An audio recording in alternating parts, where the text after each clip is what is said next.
어젯밤 새벽 묵상 중에 하나님께서 제게 놀라운 깨달음을 주셨습니다.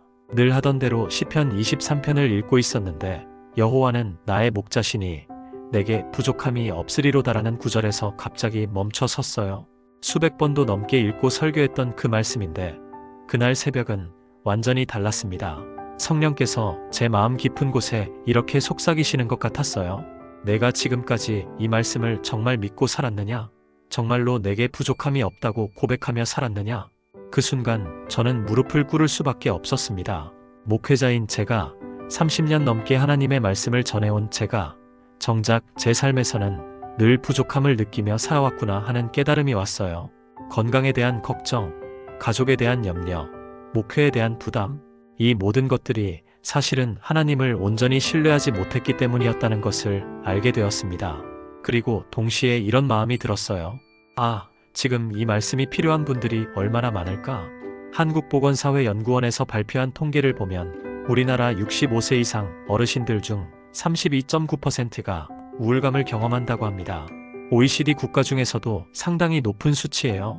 더 충격적인 것은 노인 빈곤율이 43.8%에 달한다는 사실입니다. 몸의 병보다 마음의 병이 더 깊어지고 있는 현실이에요. 나이가 들면서 점점 쓸모없어진다는 느낌이 들어요.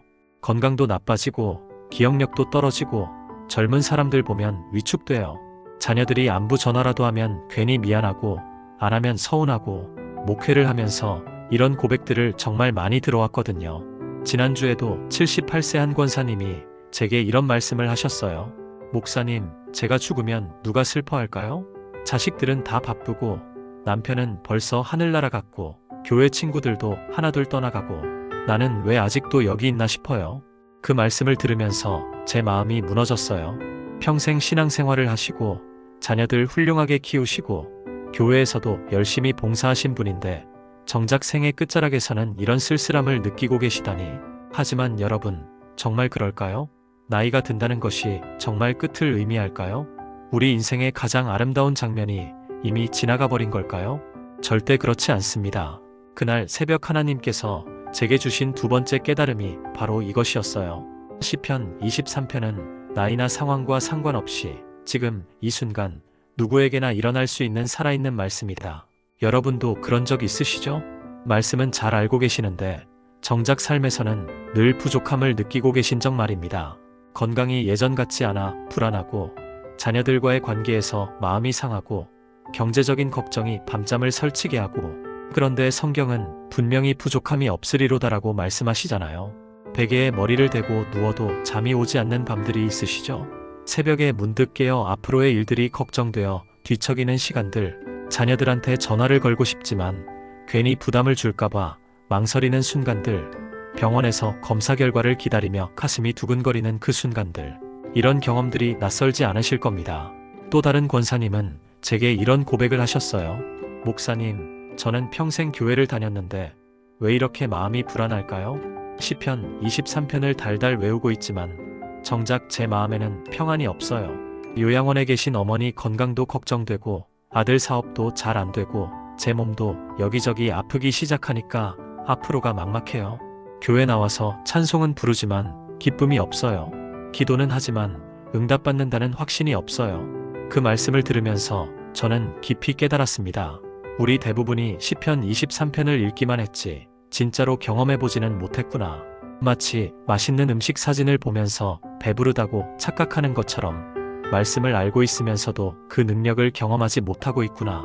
친구들 만나면 누가 어디 아프다는 소리, 자녀 걱정, 손주 걱정, 경제 걱정, 이런 이야기들만 나누다 보면 점점 더 우울해지죠.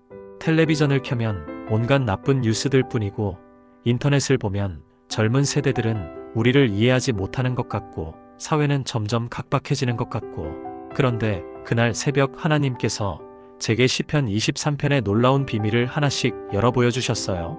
이 말씀이 단순한 위로의 글이 아니라 우리 삶을 완전히 변화시킬 수 있는 살아있는 능력의 말씀이라는 것을 깨닫게 해주셨습니다. 시편 23편은 다윗이 실제로 체험한 하나님의 목자 되심에 대한 생생한 간증입니다. 다윗은 베들레헴의 들판에서 양을 치던 어린 시절부터 사자와 곰과 맞서 싸우던 청년기, 골리앗 앞에 섰던 그 용기의 순간, 사울에게 쫓겨다니며 절망했던 때, 왕이 되어 영광을 누렸던 시간, 아들 압살롬의 반역으로 예루살렘을 떠나야 했던 아픔, 심지어 밧세바와의 죄로 마음이 찢어졌던 순간까지도 이 고백을 했습니다. 다윗의 인생을 보면 결코 평탄하지 않았어요. 오히려 파란만장했죠. 왕족으로 태어난 것도 아니고 부유한 집안 출신도 아니었어요. 그저 베들레헴의 평범한 목동 집안의 막내 아들이었죠. 하지만 그 모든 과정에서 여호와는 나의 목자시니 내게 부족함이 없으리로다라고 고백할 수 있었던 놀라운 비밀이 있었습니다. 그리고 놀라운 것은 이 말씀이 3000년 전 다윗만의 이야기가 아니라는 점입니다. 지금 이 순간 여러분의 삶 속에서도 똑같은 기적이 일어날 수 있습니다. 제가 지금까지 목회를 하면서 수많은 분들이 시편 23편을 통해 인생이 완전히 바뀌는 것을 목격했습니다. 72세에 암 진단을 받고 절망했던 한 집사님이 있었어요. 의사가 6개월 정도 시간이 남으셨다고 했을 때 그분은 완전히 무너졌죠.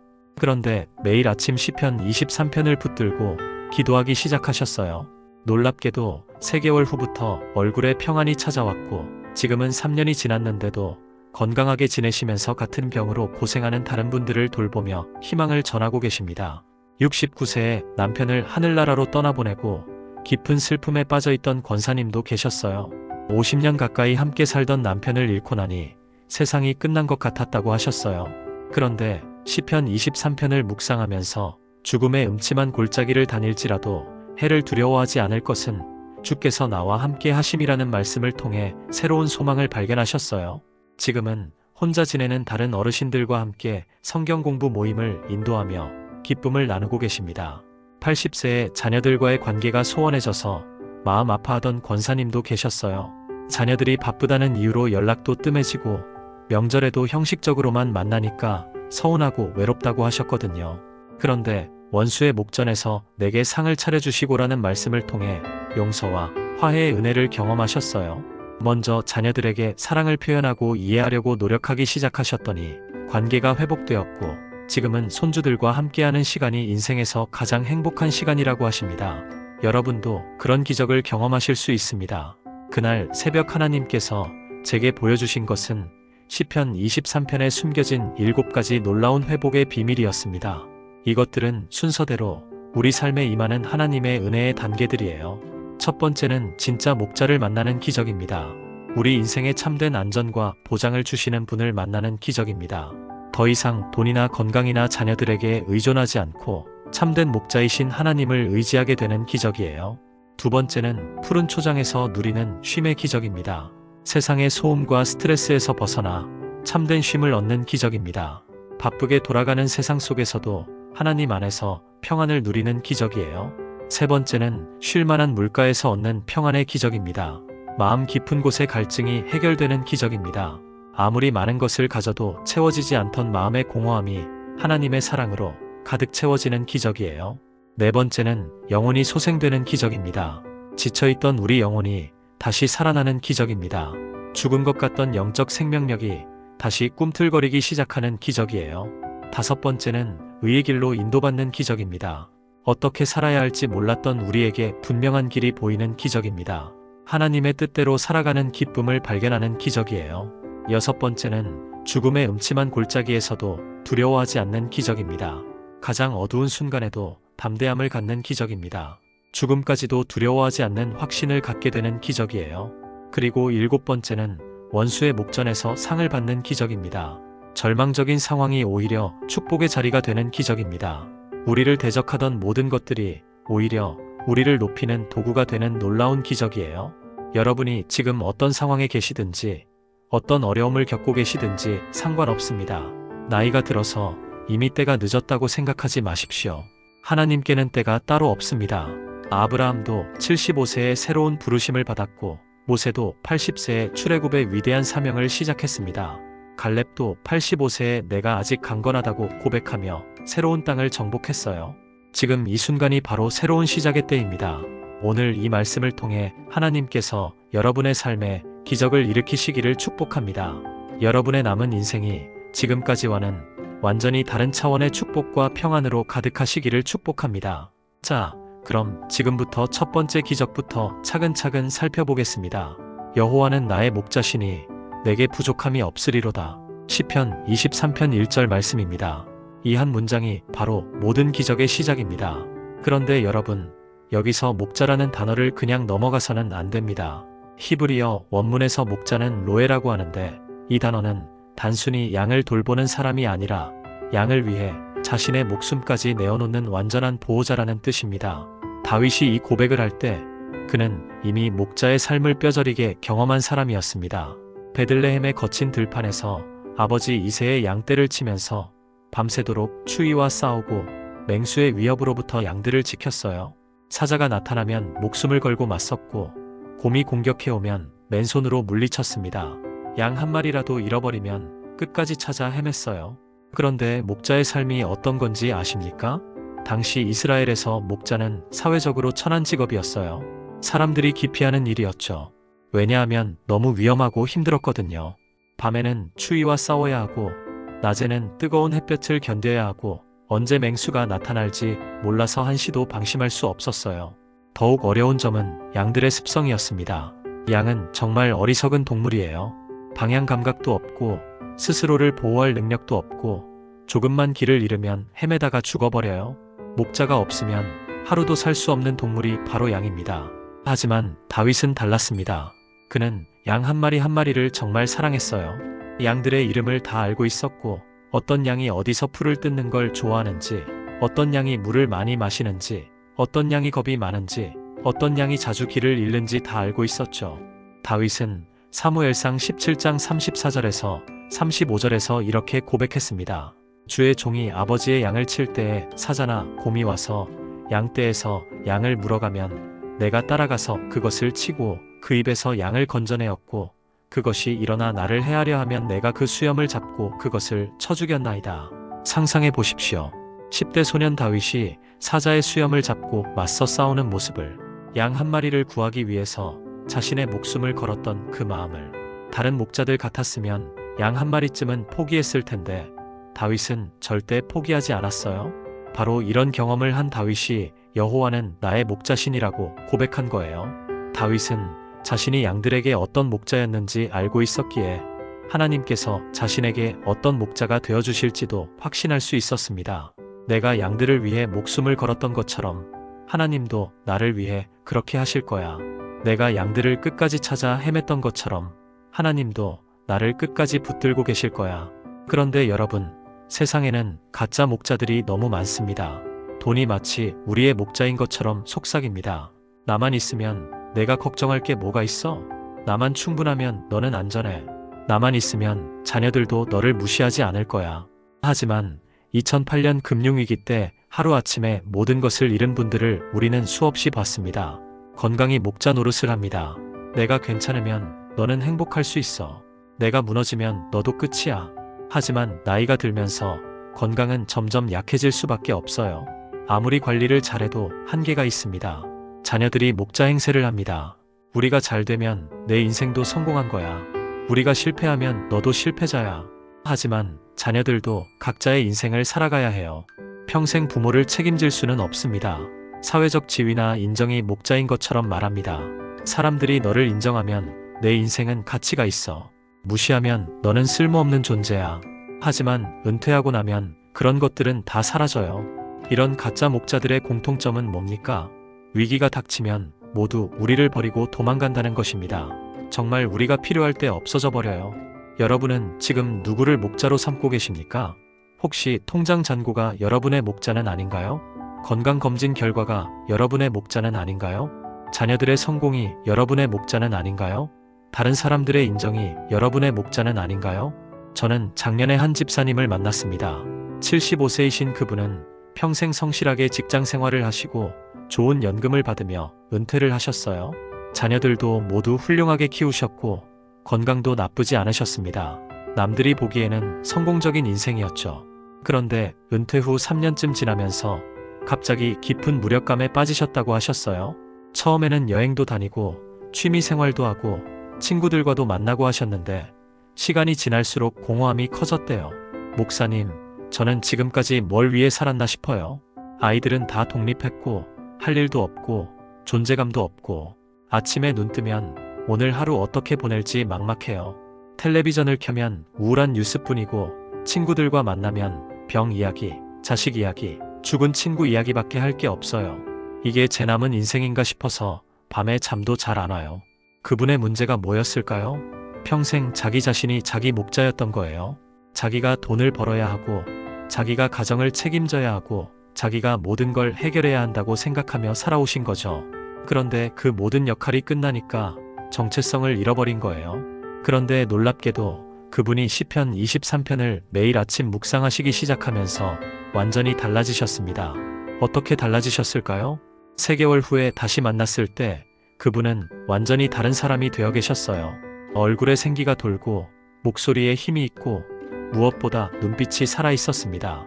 그분은 이렇게 간증하셨어요. 목사님, 저는 지금까지 제가 제 목자였어요. 제가 모든 걸 책임지고 제가 모든 걸 해결해야 한다고 생각했어요. 그런데 여호와가 나의 목자라는 걸 진짜로 깨달으니까 이제는 주님이 제 인생을 책임져 주시는구나 하는 평안이 왔어요. 제가 뭘 해야 할지 몰라서 방황했는데 주님이 인도해 주시니까 할 일이 보이더라고요. 그분은 지금 교회에서 새가족 신방을 담당하고 계시고 동네 홀몸 어르신들을 돌보는 봉사를 하고 계십니다. 또 평소 관심 있던 서예를 배우기 시작하셨고 손주들과도 더 깊은 관계를 맺고 계세요. 무엇보다 매일 아침 일어나는 것이 기대된다고 하셨어요. 오늘은 주님이 어떤 계획을 가지고 계실까 하는 설렘으로 하루를 시작한다고 하십니다. 이것이 바로 진짜 목자를 만났을 때 일어나는 기적입니다. 진짜 목자이신 여호와 하나님은 어떤 분이십니까? 그가 나를 푸른 초장에 누이시며 시편 23편 2절 상반절 말씀입니다. 진짜 목자를 만난 다음에 일어나는 두 번째 기적이 바로 이것입니다. 푸른 초장에서 누리는 참된 쉼의 기적이에요. 여러분, 요즘 제일 듣기 힘든 말이 뭔지 아십니까? 쉬어라는 말이에요. 평생 쉬지 않고 달려왔는데 정작 쉬라고 하니까 어떻게 쉬어야 할지 모르겠어요. 지난달에 한 권사님이 제게 이런 고백을 하셨어요. 목사님, 저는 쉬는 게 더 힘들어요. 평생 바쁘게 살았는데 갑자기 할 일이 없으니까 오히려 불안해요. 텔레비전 보자니 재미없고 책 읽자니 집중이 안 되고 그렇다고 계속 누워있자니 죄책감이 들어요. 뭔가 계속 해야 할 것 같은데 정작 뭘 해야 할지 모르겠어요. 이런 경험 있으시죠? 몸은 쉬고 있는데 마음은 계속 돌아가고 있는 그런 경험 말이에요. 그래서 많은 분들이 은퇴 후에 오히려 더 바쁘게 사세요. 이것저것 해야 할 일을 만들어서라도 바쁘게 지내려고 하시죠. 한국심리학회에서 발표한 연구를 보면 은퇴 후 우울증을 겪는 분들 중 상당수가 쉼에 대한 죄책감을 호소한다고 해요. 평생 열심히 일해온 분들일수록 쉬는 것을 게으름으로 여기는 경향이 있다는 거죠. 나는 아직 건강한데 이렇게 놀고 있어도 되나? 젊은 사람들은 열심히 일하는데 나만 편하게 살고 있는 건 아닌가? 이런 생각들이 오히려 마음을 더 무겁게 만들어요.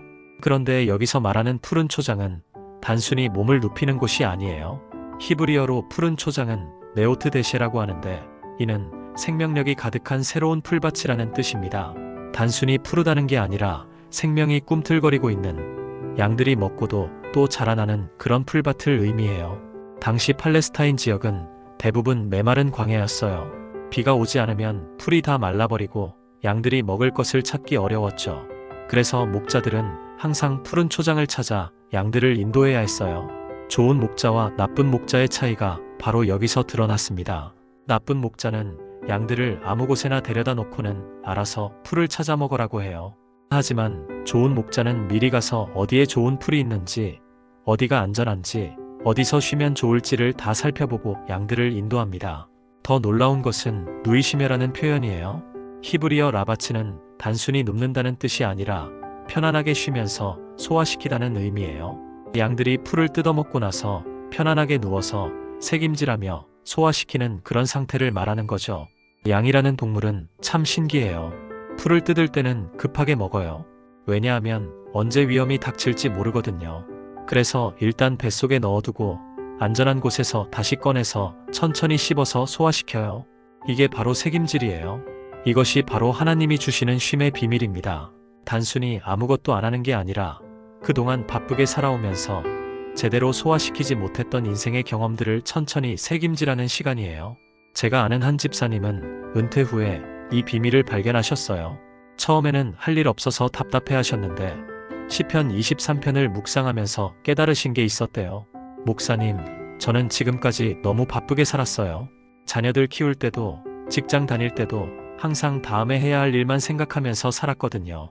그런데 이제 시간이 생기니까 그동안 제대로 음미하지 못했던 것들을 다시 생각해보게 되더라고요. 아이들 어렸을 때 모습도 떠오르고 남편과 함께한 추억들도 새록새록 생각나고 그동안 읽었던 성경 말씀들도 새로운 의미로 다가오고 그분은 지금 매일 아침 1시간씩 조용히 앉아서 묵상하는 시간을 갖고 계세요. 성경 한 구절을 읽고 그 말씀이 자신의 삶과 어떻게 연결되는지 천천히 생각해보는 시간을 갖는데요. 그런 시간이 쌓이다 보니까 인생에 대한 감사가 새록새록 올라온다고 하셨어요. 이것이 바로 푸른 초장의 쉼이에요. 몸만 쉬는 게 아니라 마음도 영혼도 함께 쉬는 거예요. 그동안 정신없이 달려오면서 놓쳤던 것들을 다시 발견하는 시간, 하나님의 은혜를 차근차근 되새기는 시간, 그동안 쌓였던 마음의 피로를 풀어내는 시간이에요. 여러분은 언제 마지막으로 정말 편안하게 쉬어보셨습니까?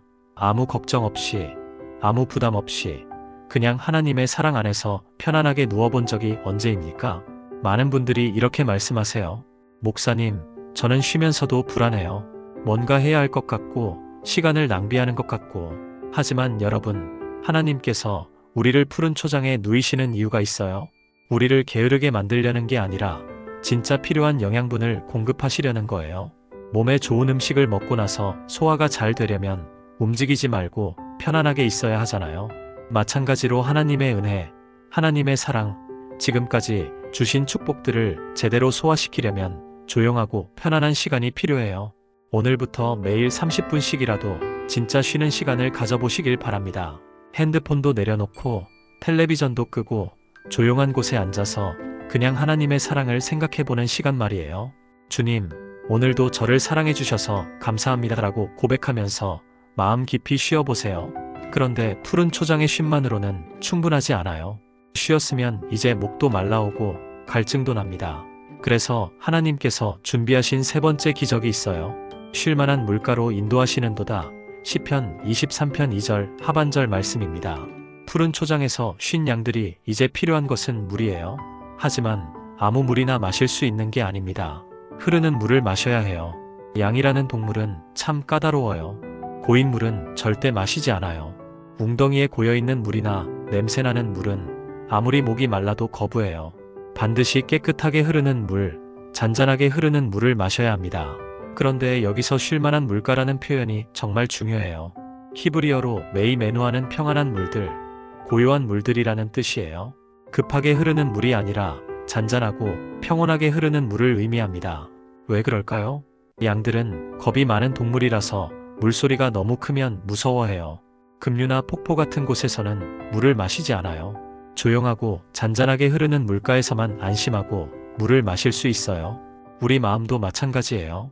세상이 너무 시끄럽고 복잡하면 진짜 필요한 영적 양식을 받을 수가 없어요. 하나님의 음성을 들을 수도 없고 평안을 얻을 수도 없어요. 요즘 우리 주변이 얼마나 시끄럽습니까? 텔레비전을 켜면 온갖 자극적인 뉴스들, 인터넷을 보면 끝없는 정보들, 핸드폰에는 계속 알림이 와요. 심지어 교회에서도 이런저런 소식들, 이런저런 걱정거리들이 끊이지 않아요. 한 권사님이 이런 고백을 하셨어요. 목사님, 저는 요즘 뉴스 보는 게 무서워요. 코로나 소식, 경제 불안 소식, 전쟁 소식, 계속 나쁜 이야기만 들으니까 마음이 점점 불안해져요. 그런데 안 보자니 또 뒤처지는 것 같고 보자니 마음이 답답하고. 이런 경험 있으시죠? 정보는 많이 들어오는데 평안은 없어지는 그런 경험 말이에요. 하지만 하나님께서는 우리를 쉴만한 물가로 인도하십니다.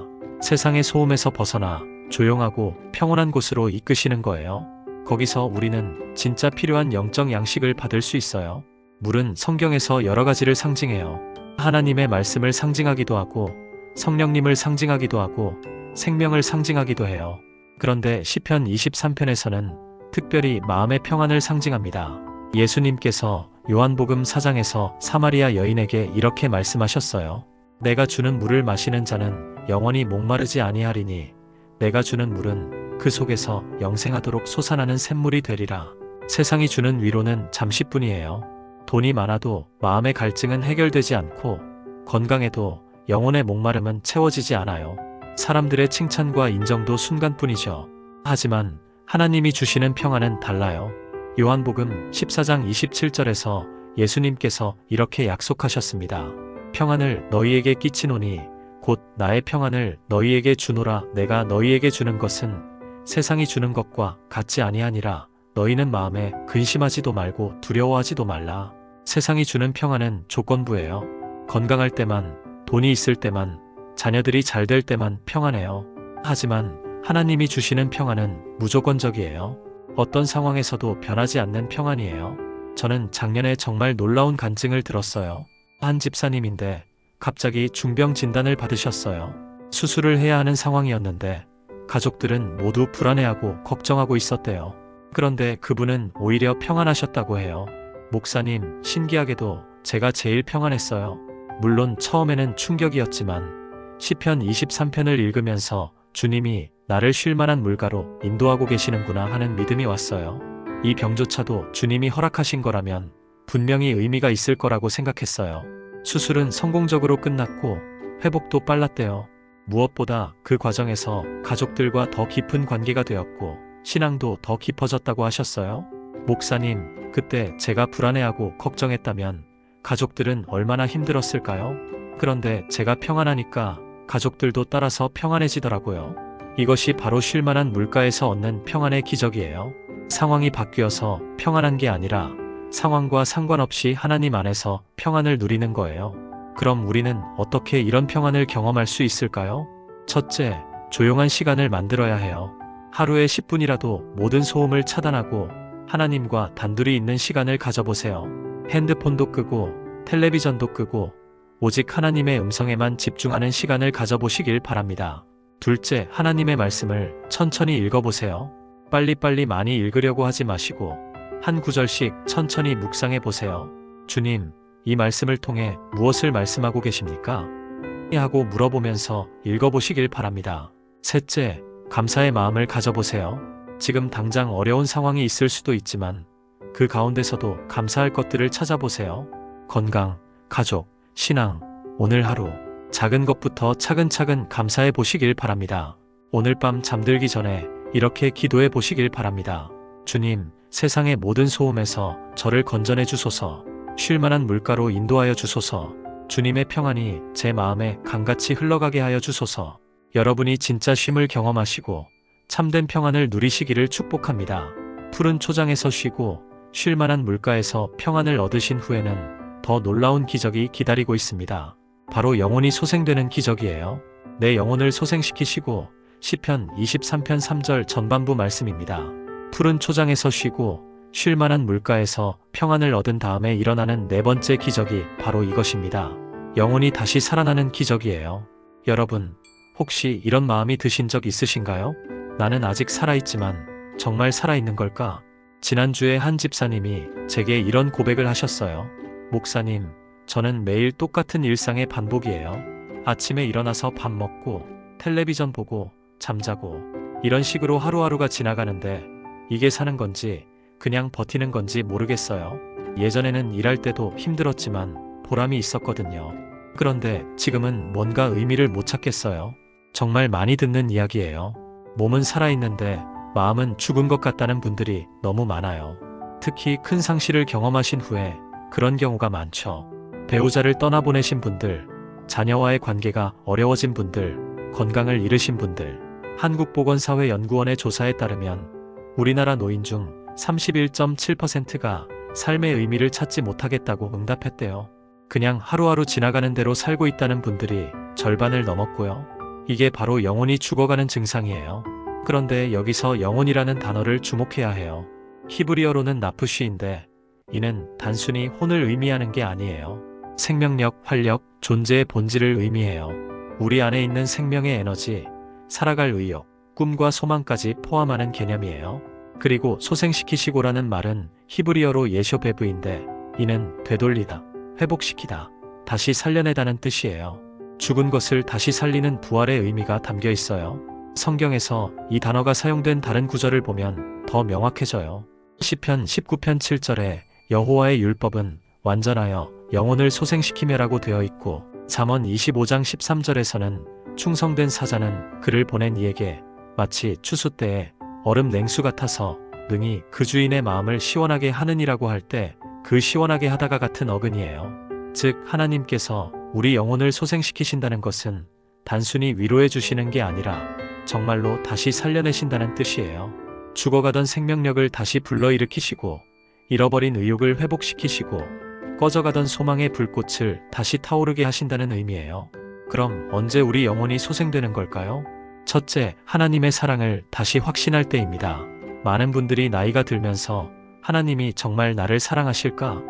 하는 의문을 갖게 돼요. 몸도 아프고 외롭기도 하고 자녀들도 바빠서 잘 안 오고 그러다 보니 내가 하나님께 버림받은 건 아닐까? 하는 생각이 들어요. 하지만 이사야 49장 15절을 다시 한번 보세요.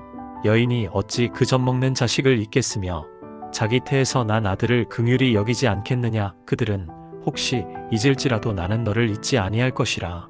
어머니가 자기 아이를 잊을 수는 있어도 하나님은 우리를 절대 잊지 않으신다고 약속하셨어요. 둘째, 자신의 가치를 재발견할 때입니다. 세상은 나이가 들면 쓸모없다고 말하지만 하나님은 그렇게 보지 않으세요.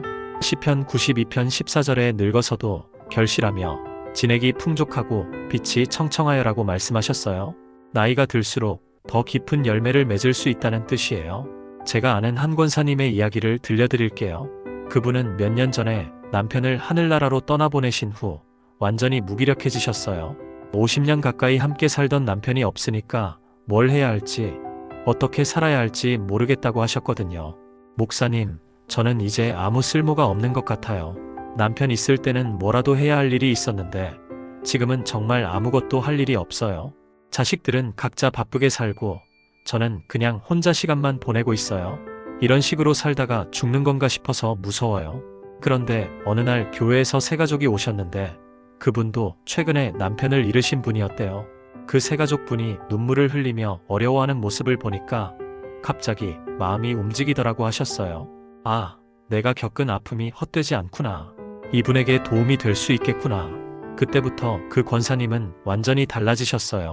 같은 아픔을 겪은 분들을 돌보기 시작하셨어요. 혼자 지내시는 분들 집에 반찬을 갖다 드리기도 하고 전화로 안부를 묻기도 하고 함께 산책도 하고 6개월 후에 다시 만났을 때 그분은 완전히 다른 사람이 되어 계셨어요. 얼굴에 생기가 돌고 목소리에 힘이 있고 무엇보다 눈빛이 살아있었어요. 목사님, 저는 이제 알겠어요. 제가 겪은 아픔이 다 의미가 있었구나. 하나님께서 저를 이런 일을 위해 준비시키셨구나. 이제 아침에 일어나는 게 기대돼요. 오늘은 누구에게 도움이 될 수 있을까 하는 설렘으로 하루를 시작해요. 이것이 바로 영혼이 소생되는 기적이에요. 죽어가던 생명력이 다시 살아나고 잃어버린 의욕이 회복되고 새로운 목적을 발견하게 되는 거예요. 셋째, 하나님의 계획을 발견할 때입니다. 예레미야 29장 11절에 내가 너희에 대하여 품은 생각을 내가 아나니 평안이요 재앙이 아니니라 너희에게 미래와 희망을 주는 것이니라고 말씀하셨어요. 하나님께는 우리 각자를 위한 특별한 계획이 있어요. 나이가 들었다고 해서 그 계획이 끝난 게 아니에요. 오히려 지금까지의 모든 경험이 하나님의 계획을 이루기 위한 준비 과정이었을 수 있어요. 모세는 80세에 이스라엘을 이집트에서 인도해내는 위대한 사명을 시작했어요. 갈렙은 85세에 내가 아직 강건하다며 새로운 땅을 정복했어요. 안나 선지자는 84세에 예수님을 알아보고 구원을 전파했어요. 여러분의 인생도 아직 끝나지 않았어요. 하나님께서 여러분을 위해 준비하신 더 놀라운 계획들이 남아있을 거예요. 오늘부터 매일 이렇게 기도해 보시길 바랍니다. 주님, 제 영혼을 소생시켜 주소서. 죽어가던 제 마음에 다시 생명력을 부어주소서. 제가 아직 해야 할 일이 무엇인지 보여주소서. 제 남은 인생을 통해 주님께 영광 돌릴 수 있게 해주소서. 그런데 영혼이 소생되면 자연스럽게 궁금해지는 게 있어요. 그럼 이제 어떻게 살아야 하지? 바로 이때 하나님께서 주시는 5번째 기적이 나타납니다. 자기 이름을 위하여 의의 길로 인도하시는도다. 시편 23편 3절 후반부 말씀입니다. 영혼이 소생된 다음에 일어나는 5번째 기적이 바로 이것입니다. 어떻게 살아야 할지 분명한 길이 보이는 기적이에요. 여러분, 혹시 이런 고민 해보신 적 있으신가요? 나는 이제 뭘 하며 살아야 하지? 특히 큰 역할이 끝난 후에 이런 혼란이 와요. 자녀들 다 키우고 나서, 직장에서 은퇴하고 나서, 배우자를 떠나보내고 나서 이제 내 역할이 뭐지? 어떻게 살아야 하지? 하는 막막함이 밀려와요. 한 집사님이 제게 이런 말씀을 하셨어요. 목사님, 저는 평생 남편 뒷바라지하고 아이들 키우는 게 제 일이라고 생각하고 살았어요. 그런데 이제 아이들도 다 독립하고 남편도 은퇴해서 집에만 있고 저는 이제 뭘 해야 하는지 모르겠어요.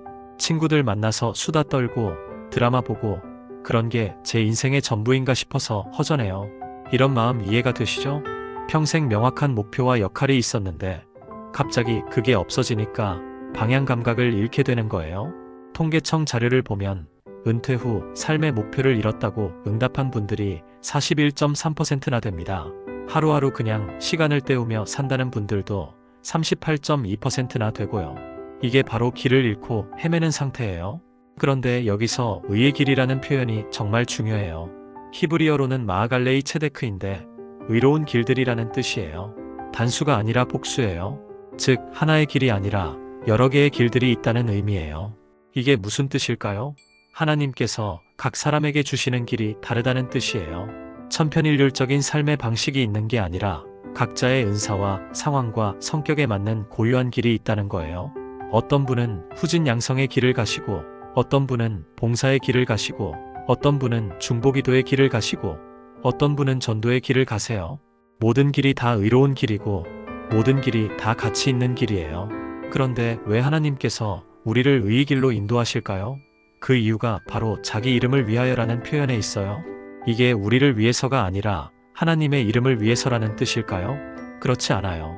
하나님의 이름이 영광받는 것과 우리가 복받는 것이 따로가 아니에요. 하나님의 이름이 영광받을 때 우리도 가장 행복해지는 거예요. 하나님의 이름은 그분의 성품과 명성을 의미해요. 하나님은 신실하신 분, 사랑하시는 분, 의로우신 분으로 알려져 계시잖아요. 그런데 만약 하나님을 믿는 사람들이 길을 잃고 헤맨다면 하나님의 명성에 금이 가겠죠. 반대로 하나님을 믿는 사람들이 분명한 목적을 가지고 의미 있게 산다면 사람들이 저분들의 하나님은 정말 살아계시는구나라고 인정하게 되겠죠. 그래서 하나님께서는 당신의 이름을 위해서라도 우리를 의의 길로 인도하십니다. 우리가 헤매고 방황하는 것을 그냥 두시지 않아요. 그럼 어떻게 하나님의 인도하심을 받을 수 있을까요? 첫째, 하나님의 말씀 안에서 길을 찾아야 해요. 시편 119편 105절에 주의 말씀은 내 발의 등이요 내 길의 빛이니이다라고 했어요. 말씀이 우리 인생의 GPS 역할을 해주세요. 매일 말씀을 읽으면서 주님, 이 말씀을 통해 제가 어떻게 살아야 할지 보여주소서라고 기도해 보세요. 그러면 분명히 하나님께서 길을 보여주실 거예요. 둘째, 자신의 은사와 달란트를 발견해야 해요.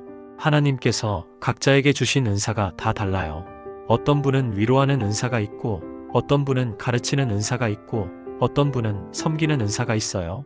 지금까지 살아오면서 무엇을 할 때 가장 보람을 느꼈나요? 사람들이 여러분의 어떤 면을 칭찬해 주나요? 그것이 바로 하나님이 주신 은사일 수 있어요. 셋째, 주변의 필요를 살펴보세요. 하나님께서는 보통 우리 주변에 있는 필요를 통해 길을 보여주세요. 교회에서 필요한 일이 무엇인가요? 이웃에서 도움이 필요한 분이 계신가요? 가족 중에 관심이 필요한 사람이 있나요? 제가 아는 한 권사님의 놀라운 간증을 들려드릴게요. 그분은 은퇴 후에 정말 무료하게 지내셨대요. 특별히 할 일도 없고 취미도 없고 그냥 하루하루 시간만 보내고 계셨어요. 그런데 어느 날 교회에서 청소하시는 분이 몸이 아프셔서 오지 못하셨대요. 교회가 지저분해져 있는 모습을 보니까 마음이 아프더라고 하셨어요. 그래서 내가 청소라도 해드리자 하는 마음으로 시작하셨대요. 처음에는 일주일에 한두 번만 나오셨는데 나중에는 거의 매일 나오셨어요. 화장실도 깨끗하게 하시고 강단도 정리하시고 꽃꽂이도 하시고 몇 달 후에 만났을 때 그분이 이렇게 말씀하시더라고요. 목사님, 저는 이제 매일 아침이 기대돼요.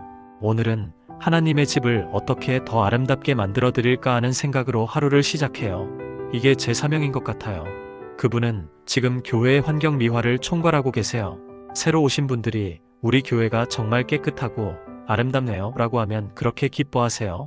이게 바로 내가 해야 할 일이구나 라는 확신을 갖고 계세요. 또 다른 집사님은 손재주가 좋으셔서 교회 물건들을 고치는 일을 하고 계세요. 의자가 부러지면 고치시고 문이 안 열리면 고치시고 전등이 나가면 갈아주시고. 목사님, 저는 이제 알겠어요. 제가 평생 배운 기술이 헛되지 않았구나. 하나님께서 이 일을 위해 저에게 주신 달란트였구나. 어떤 권사님은 요리를 잘하셔서 교회 행사 때마다 음식을 준비해 주세요. 또 어떤 분은 글씨를 예쁘게 쓰셔서 교회 안내문을 만들어 주시고, 또 어떤 분은 아이들을 좋아하셔서 주일학교를 도와주세요. 모든 분이 각자의 은사를 발견하고 각자의 자리에서 하나님께 쓰임받고 계세요. 그럴 때 얼굴에서 빛이 나요. 아, 내가 여기 있을 이유가 있구나. 내가 해야 할 일이 있구나라는 확신을 갖게 되시거든요. 여러분도 그런 길을 발견하실 수 있어요. 하나님께서는 분명히 여러분만이 할 수 있는 특별한 일을 준비해 놓으셨을 거예요. 넷째, 기도하며 기다려야 해요. 잠언 3장 5절에서 6절에 너는 마음을 다하여 여호와를 신뢰하고 내 명철을 의지하지 말라. 너는 범사에 그를 인정하라. 그리하면 내 길을 지도하시리라고 약속하셨어요. 우리가 조급해하지 말고 하나님을 신뢰하며 기다리면 반드시 길을 보여주신다는 약속이에요. 다섯째, 작은 것부터 순종해야 해요. 하나님께서는 보통 큰 것을 한 번에 보여주시지 않아요. 작은 것에 충성할 때 더 큰 것을 맡겨주세요.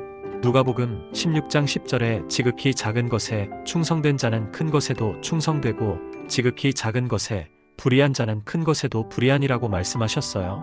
지금 여러분 앞에 작은 기회가 있다면 그것부터 충실히 해보세요. 이웃에게 안부 인사하기, 교회에서 작은 봉사하기, 가족에게 관심 보이기, 이런 작은 일들이 더 큰 사명으로 이어질 거예요. 오늘 밤 잠들기 전에 이렇게 기도해 보시길 바랍니다. 주님, 제가 걸어야 할 의의 길을 보여주소서. 제게 주신 은사와 달란트를 발견하게 해주소서. 주님의 이름이 영광받는 일에 제가 쓰임받게 해주소서. 비록 작은 일이라도 주님이 기뻐하시는 일을 하게 해주소서. 여러분의 남은 인생이 정말 의미 있는 길이 되시기를 축복합니다. 하나님께서 여러분을 통해 당신의 이름을 영광스럽게 나타내시기를 축복합니다. 내가 사망의 음침한 골짜기로 다닐지라도 해를 두려워하지 아니할 것은 주께서 나와 함께 하심이라. 시편 23편 4절 전반부 말씀입니다. 지금까지는 좋은 이야기들이었어요. 목자를 만나고 푸른 초장에서 쉬고 쉴 만한 물가에서 평안을 얻고 영혼이 소생되고 의의 길로 인도받는 모든 게 순탄하고 아름다운 이야기였죠. 그런데 갑자기 분위기가 바뀝니다. 사망의 음침한 골짜기가 나와요. 왜 하나님께서 우리를 이런 곳으로 데리고 가실까요? 여러분, 혹시 이런 경험 있으시죠? 신앙생활 열심히 하고 기도도 잘하고 헌신도 하는데 갑자기 큰 어려움이 닥치는 경험 말이에요. 내가 뭘 잘못했길래 이런 일이? 하는 당황스러움, 하나님이 정말 나와 함께하고 계신가? 하는 의심. 지난달에 한 집사님이 제게 이런 고백을 하셨어요. 목사님, 저는 평생 정직하게 살았어요. 교회도 열심히 다니고 11조도 빠뜨리지 않고 봉사도 열심히 했어요. 그런데 왜 제게 이런 일이 생기는 거예요? 건강검진에서 나쁜 소식을 듣고 나니까 머리가 하얘져요. 하나님이 계시다면 왜 이런 일을 허락하시는 거예요? 정말 이해가 되는 마음이에요. 착하게 살아온 분들일수록 더 억울해 하시거든요. 나쁜 짓 한 사람들은 멀쩡하게 사는데 왜 나에게만 이런 일이? 하는 마음이 드는 건 당연해요. 그런데 여기서 사망의 음침한 골짜기라는 표현을 자세히 봐야 해요. 히브리어로는 게이 찰마베트인데 문자적으로는 죽음의 그늘 골짜기라는 뜻이에요. 실제로 죽는다는 게 아니라 죽음의 그늘이 드리워진 곳, 죽음을 연상시키는 어두운 상황을 의미해요. 팔레스타인 지역에는 정말로 음침한 골짜기들이 많아요. 양들을 데리고 목초지로 가려면 반드시 통과해야 하는 험한 골짜기들이 있어요. 좁고 어둡고 맹수들이 숨어있을 가능성이 높은 위험한 곳들이죠. 목자들은 이런 곳을 피해서 갈 수도 있었어요. 돌아가는 길을 택할 수도 있었죠. 하지만 좋은 목자는 그렇게 하지 않아요. 왜냐하면 그 골짜기 너머에 더 좋은 목초지가 있다는 걸 알고 있거든요. 이게 바로 하나님의 방법이에요. 하나님께서는 우리를 괴롭히려고 어려운 길로 데려가시는 게 아니에요. 그 너머에 더 좋은 것을 주시기 위해서예요. 욥기를 보면 욥이 왜 그렇게 고난을 당했는지 나와 있어요. 하나님께서 욥을 미워해서가 아니라 욥에게 더 큰 축복을 주시기 위한 과정이었어요. 실제로 욥은 고난 후에 이전보다 2배의 축복을 받았잖아요. 요셉도 마찬가지예요. 형들에게 팔려가고 억울하게 감옥에 갇히고 그 과정이 얼마나 힘들었겠어요. 하지만 그 모든 과정이 이집트의 총리가 되기 위한 하나님의 계획이었어요. 그럼 우리가 음침한 골짜기를 지날 때 어떻게 해야 할까요? 첫째, 두려워하지 말아야 해요. 해를 두려워하지 아니할 것은이라고 했잖아요. 여기서 두려워하지 아니할은 히브리어로 이라인데 이는 단순히 무서워하지 않는다는 게 아니라 경외하지 않는다, 떨지 않는다는 뜻이에요. 즉, 어려운 상황 자체를 우리보다 더 크고 강한 존재로 여기지 말라는 뜻이에요. 암이든 경제적 어려움이든 가족 문제든 그 어떤 것도 하나님보다 크지 않다는 확신을 가져야 해요. 제가 아는 한 권사님의 간증을 들려드릴게요. 그분은 몇 년 전에 갑자기 큰 병 진단을 받으셨어요. 의사가 수술을 해야 하는데 성공 확률이 높지 않다고 했을 때 온 가족이 절망에 빠졌대요. 하지만 그분은 이렇게 고백하셨어요. 처음에는 정말 무서웠어요. 밤에 잠도 안 오고 온갖 나쁜 생각만 들고. 그런데 시편 23편을 읽으면서 이것도 주님이 허락하신 과정이구나 하는 평안이 왔어요. 죽음도 주님보다 크지 않다는 확신이 들었어요. 그분은 수술 전날 밤에도 평안하게 주무셨다고 해요. 가족들이 더 걱정했지만 정작 본인은 주님이 함께 하시니까 두렵지 않다고 하셨대요. 수술은 의사도 놀랄 정도로 성공적이었고 회복도 빨랐어요. 지금은 완전히 건강해지셨고 같은 병을 앓고 있는 분들에게 희망을 전하는 사역을 하고 계세요. 목사님, 그때 제가 두려워하고 절망했다면 가족들은 얼마나 힘들었을까요? 그런데 제가 평안하니까 가족들도 함께 평안해졌어요. 이게 바로 하나님이 함께 하시는 증거라고 생각해요. 둘째, 하나님이 함께 하신다는 확신을 가져야 해요. 주께서 나와 함께 하심이라고 했잖아요. 여기서 중요한 것은 하나님이 우리를 위험에서 건져내신다는 게 아니라 위험한 곳에서도 함께 하신다는 거예요. 다니엘의 세 친구들이 불가마에 던져졌을 때 하나님은 그들을 불가마에 들어가지 않게 하신 게 아니라 불가마 속에서 함께 하셨어요. 다니엘이 사자굴에 던져졌을 때도 하나님은 사자굴에 들어가지 않게 하신 게 아니라 사자굴 속에서 함께 하셨어요. 이사야 43장 2절을 보세요. 내가 물 가운데로 지날 때에 내가 너와 함께 할 것이라. 강을 건널 때에 물이 너를 침몰하지 못할 것이며 내가 불 가운데로 지날 때에 타지도 아니할 것이요 불꽃이 너를 사르지도 못하리니. 물 가운데로 지나간다고 했어요. 물을 피해간다는 게 아니라 지나간다는 거예요. 불 가운데로 지날 때라고 했어요. 불을 피한다는 게 아니라 지나간다는 거예요. 하지만 하나님이 함께 하시면 물이 우리를 삼킬 수 없고 불이 우리를 태울 수 없어요. 셋째, 이 모든 것이 지나간다는 것을 알아야 해요. 다닐지라도라는 표현을 보세요. 히브리어로 할라크인데 이는 지나가다, 통과하다는 뜻이에요.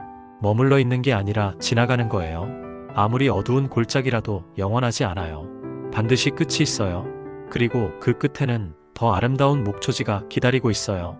여러분이 지금 어떤 음침한 골짜기를 지나고 계시든지 그것이 영원하지 않다는 것을 기억하세요.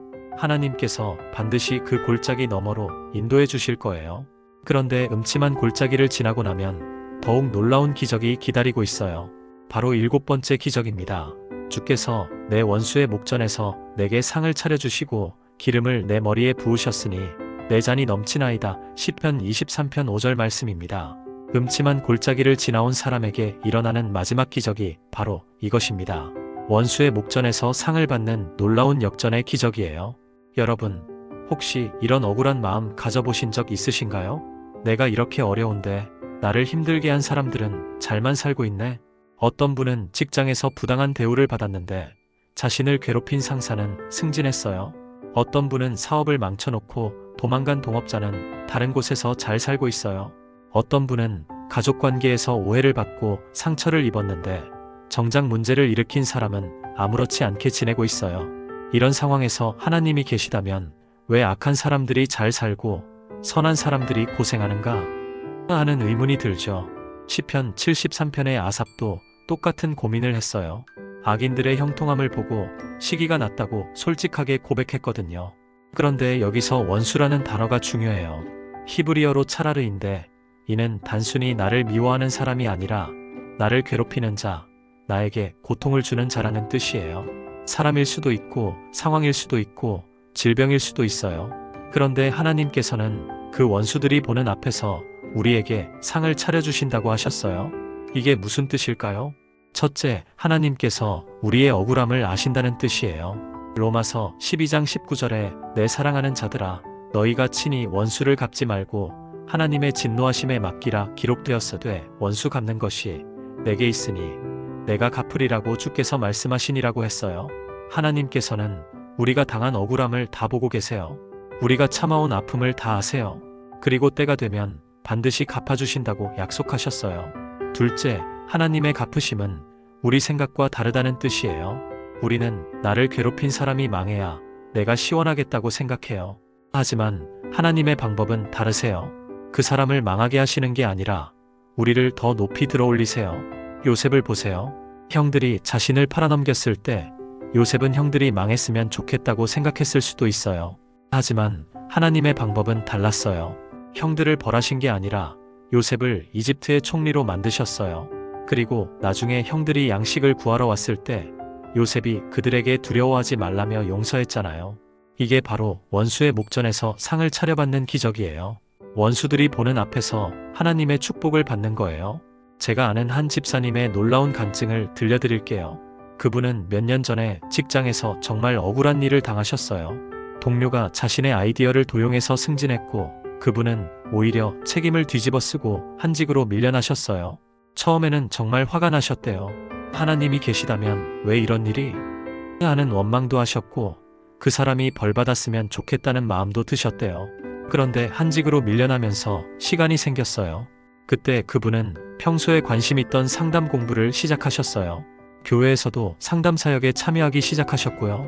몇 년 후에 그분의 상담 실력이 소문이 나면서 다른 회사에서 헤드헌팅 제의가 들어왔어요. 이전 회사보다 훨씬 좋은 조건이었어요. 새로운 회사로 옮기면서 직급도 올라가고 연봉도 많이 올랐대요. 그런데 정말 놀라운 일이 일어났어요. 이전 회사에서 자신을 괴롭혔던 그 동료가 문제를 일으켜서 회사에서 쫓겨났다는 소식을 들었어요. 그리고 얼마 후에 그 사람이 상담을 받고 싶다고 연락해 왔대요. 목사님, 그때 제가 얼마나 놀랐는지 몰라요. 저를 괴롭혔던 그 사람이 제게 도움을 요청하는 거예요. 처음에는 잘 됐다. 이제 내 차례다 하는 마음도 들었어요. 그런데 기도하면서 이것이 바로 하나님의 계획이었구나 하는 깨달음이 왔어요. 그분은 그 동료를 진심으로 도와주셨대요. 상처받은 마음을 치유받을 수 있도록 상담해 주시고 새로운 직장을 구할 수 있도록 추천서도 써주셨어요.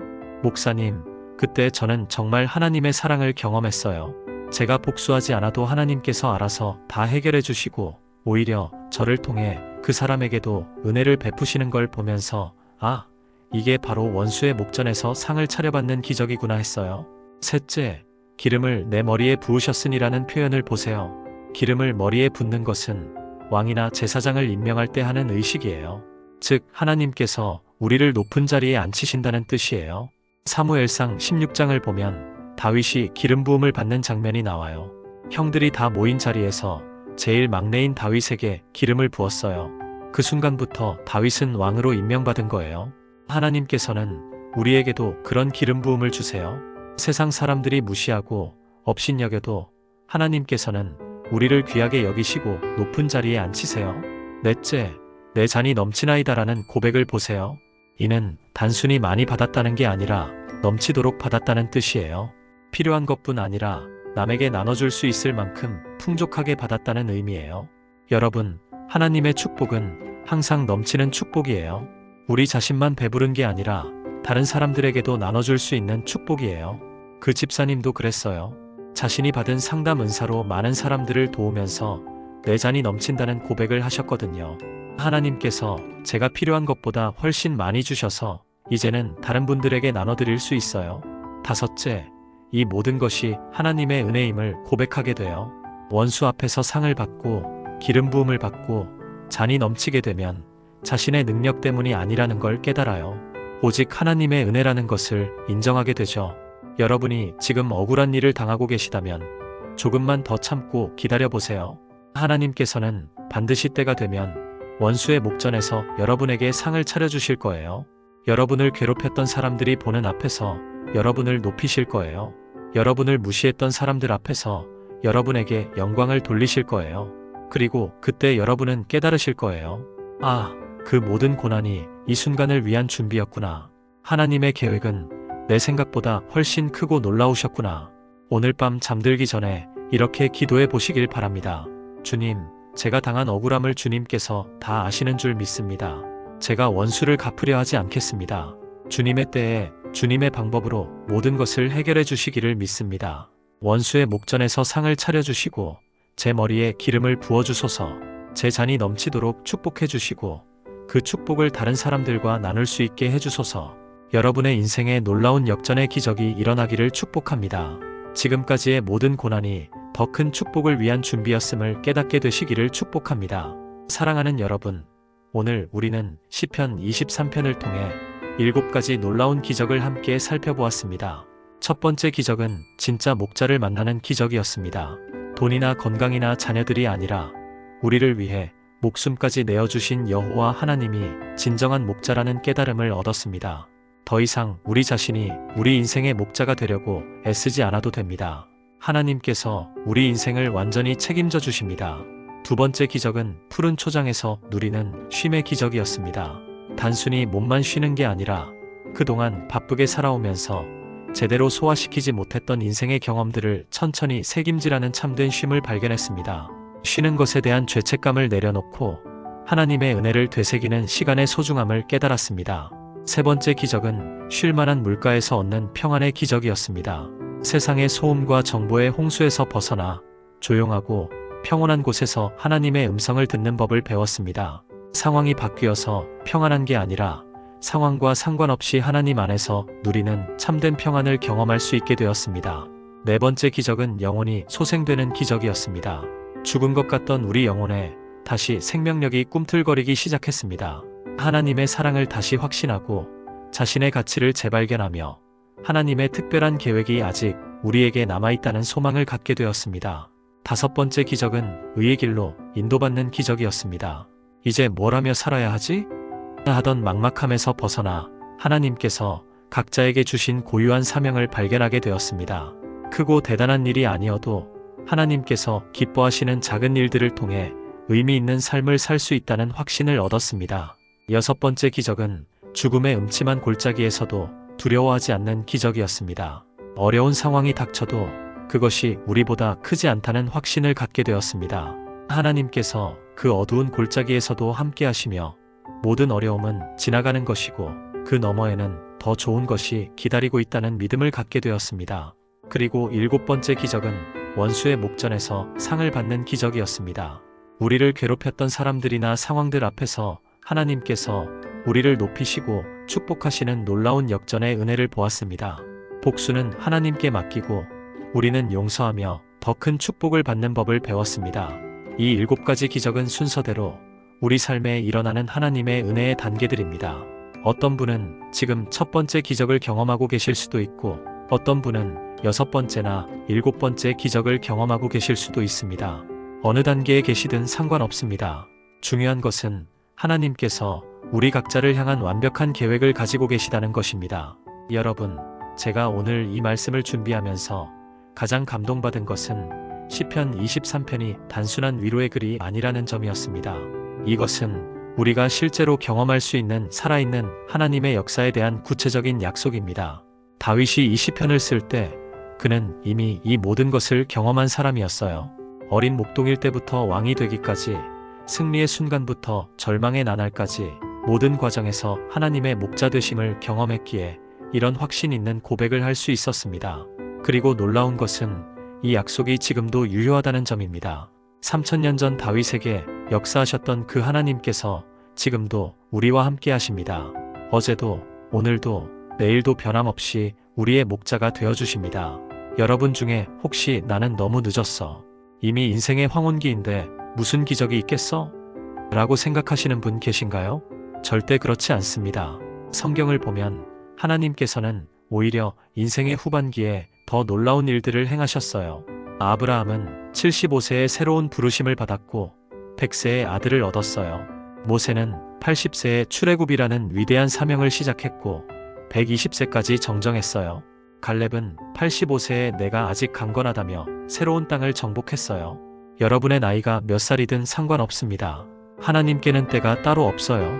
지금 이 순간이 바로 새로운 시작의 때입니다. 그럼 오늘부터 어떻게 해야 할까요? 첫째, 매일 아침 시편 23편을 읽으며 하루를 시작해 보세요. 그냥 읽기만 하지 마시고 한 구절 한 구절 묵상하면서 주님, 오늘 이 말씀이 제 삶에서 어떻게 이루어질까요? 라고 물어보세요.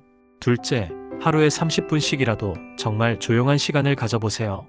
핸드폰도 끄고 텔레비전도 끄고 오직 하나님과 단둘이 있는 시간을 만들어 보세요. 그 시간에 하나님께서 여러분에게 말씀하실 거예요. 셋째, 작은 것부터 순종하기 시작하세요.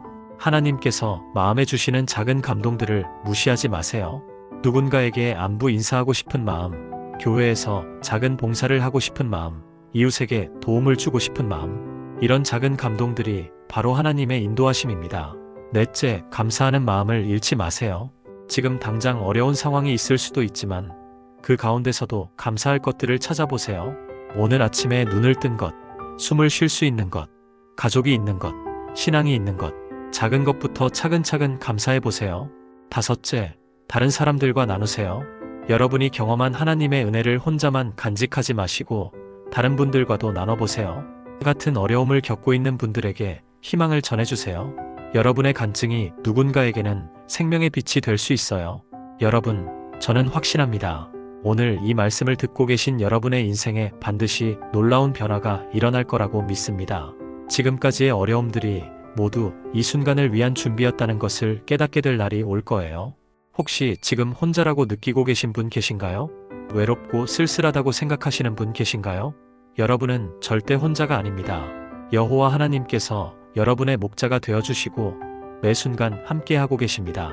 혹시 지금 건강이 안 좋아서 걱정하고 계신 분 계신가요? 몸이 예전 같지 않아서 낙심하고 계신 분 계신가요? 걱정하지 마세요. 하나님께서 여러분을 쉴만한 물가로 인도하셔서 참된 평안을 주실 거예요. 혹시 지금 가족 문제로 마음 아파하고 계신 분 계신가요? 자녀들과의 관계가 어려워서 힘들어하고 계신 분 계신가요? 포기하지 마세요. 하나님께서 의의 길로 인도하셔서 모든 관계를 회복시켜 주실 거예요. 혹시 지금 경제적으로 어려워서 불안해하고 계신 분 계신가요? 앞으로의 생활이 걱정되어서 잠 못 이루고 계신 분 계신가요? 두려워하지 마세요. 하나님께서 여러분의 목자시니 부족함이 없을 거예요. 오늘 밤 잠자리에 들기 전에 이렇게 기도해 보시길 간절히 부탁드립니다. 여호와는 나의 목자시니 내게 부족함이 없나이다. 주님, 오늘부터 정말로 주님이 제 목자가 되어 주소서. 제가 제 목자 노릇을 하려던 모든 것들을 내려놓습니다. 주님, 저를 푸른 초장으로 인도하셔서 참된 쉼을 주소서. 쉴만한 물가로 인도하셔서 제 마음에 평안을 주소서. 제 영혼을 소생시켜 주시고 의의 길로 인도해 주소서. 비록 사망의 음침한 골짜기를 다닐지라도 주께서 함께 하시니 두려워하지 않겠습니다. 원수의 목전에서 제게 상을 차려주시고 제 머리에 기름을 부어주소서. 제 잔이 넘치도록 축복하셔서 다른 사람들과도 나눌 수 있게 해주소서. 이 고백이 여러분의 진심에서 나올 때 여러분은 시편 23편의 7가지 기적을 모두 경험하게 되실 것입니다. 마지막으로 다음 주에는 시편 91편에 숨겨진 하나님의 보호하심에 대해 나눠보겠습니다. 험난한 세상에서 어떻게 하나님의 그늘 아래 거할 수 있는지, 어떻게 천명이 옆에서 넘어져도 우리에게는 화가 미치지 않을 수 있는지, 정말 놀라운 보호의 약속들을 함께 발견해 보겠습니다. 오늘 이 영상이 여러분에게 도움이 되셨다면 좋아요와 구독 부탁드리고, 혹시 주변에 어려움을 겪고 계신 분들이 계시다면 이 영상을 꼭 공유해 주세요.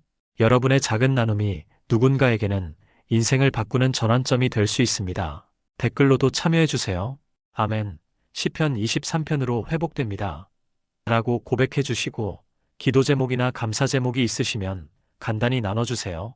제가 여러분 한 분 한 분을 위해 기도하겠습니다. 알림 설정도 해두시면 새로운 말씀 영상을 가장 먼저 받아보실 수 있습니다. 사랑하는 여러분, 하나님의 회복하시는 능력이 여러분의 삶에 충만하시기를 축복합니다. 여러분의 남은 인생이 지금까지와는 완전히 다른 차원의 축복과 평안으로 가득하시기를 축복합니다. 여호와 하나님께서 여러분의 목자가 되셔서 부족함이 없게 하여 주시기를 축복합니다. 하나님의 은혜와 평강이 늘 함께 하시기를 축복합니다. 샬롬.